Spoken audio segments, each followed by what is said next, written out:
durant aquest últim any hem assentat les bases perquè el Pas de la Casa torni a ser el referent que havia estat fa molts anys. És a dir, un referent per el que fa al món turístic, al món de la neu, i un referent per el que fa a l'aspecte comercial.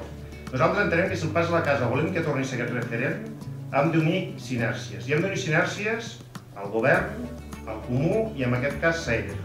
Perquè com ha dit el Jordi al principi, un dels principals motors econòmics, i no solament del Pas de la Casa, sinó de l'entorn en general, és el món de la neu. I nosaltres tenim la sort de tindre una de les millors estacions del Pirineu i del món, que és Gran Valí.